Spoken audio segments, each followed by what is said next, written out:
غزوہ طویف، ایک طرف صفوان بن امیہ، یہود اور منافقین اپنی اپنی سازشوں میں مصروف تھے، تو دوسری طرف ابو سفیان بھی کوئی ایسی کارروائی انجام دینے کی ادھیڑ بن میں تھا جس میں بار کم سے کم پڑے لیکن اثر نمایاں ہو۔ وہ ایسی کارروائی جلد از جلد انجام دے کر اپنی قوم کی آبرو کی حفاظت اور ان کی قوت کا اظہار کرنا چاہتا تھا۔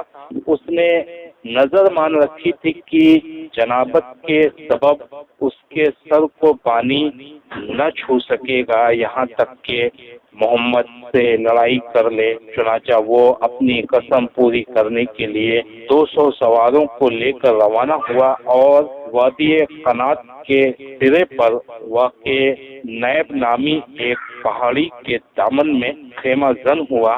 مدینے سے اس کا فاصلہ کوئی 12 میل ہے، لیکن چونکہ ابو سفیان کو مدینے پر کھلم کھلا حملے کی ہمت نہ ہوئی، اس لیے اس نے ایک ایسی کارروائی انجام دی جسے ڈاکہ زنی سے ملتی جلتی کارروائی کہا جا سکتا ہے۔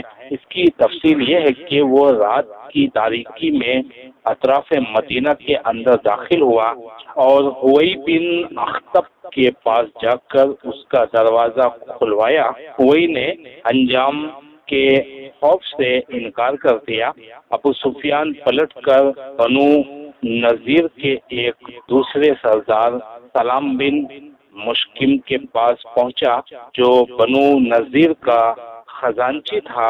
بنو سفیان نے اندر آنے کی اجازت چاہی، اس نے اجازت بھی دی اور مہمان نوازی بھی کی، خوراک کے علاوہ شراب بھی پلائی اور لوگوں کے پس پردہ حالات سے آگاہ بھی کیا۔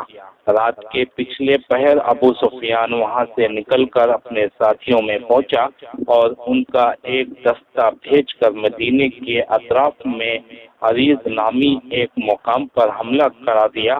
اس دستے نے وہاں کھجور کے کچھ درخت کاٹے اور جلائے اور ایک انصاری اور اس کے حلیف کو ان کے کھیت میں پا کر قتل کر دیا اور تیزی سے مکہ واپس بھاگ گیا۔ رسول اللہ صلی اللہ علیہ وسلم نے واردات کی خبر ملتے ہی تیز رفتار سے ابو سفیان اور اس کے ساتھیوں کا تعاقب کیا، لیکن وہ اس سے بھی زیادہ تیز رفتاری سے بھاگے۔ چنانچہ وہ لوگ تو دستیاب نہ ہو سکے، لیکن انہوں نے بوجھ ہلکا کرنے کے لیے ستو، توشے اور بہت سا ساز و سامان پھینک دیا تھا جو مسلمانوں کے ہاتھ لگا۔ رسول اللہ صلی اللہ علیہ وسلم نے کرکرۃ القدر تک تعاقب کر کے واپسی کی راہ لی۔ مسلمان ستو وغیرہ لاد پھاند کر واپس ہوئے اور اس مہم کا نام غزوہ سویق رکھ دیا۔ سویق عربی زبان میں ستو کو کہتے ہیں۔ یہ غزوہ جنگ بدر کے صرف 2 ماہ بعد ذی الحجہ سن 2 ہجری میں پیش آیا۔ اس غزوے کے دوران مدینے کا انتظام ابو لبابہ بن عبد المنظر رضی اللہ عنہ کو سونپا گیا تھا۔ دیکھیے زاد المعاد جلد 2 صفحہ 90، 91 ابن ہشام جلد 2 صفحہ 44-45۔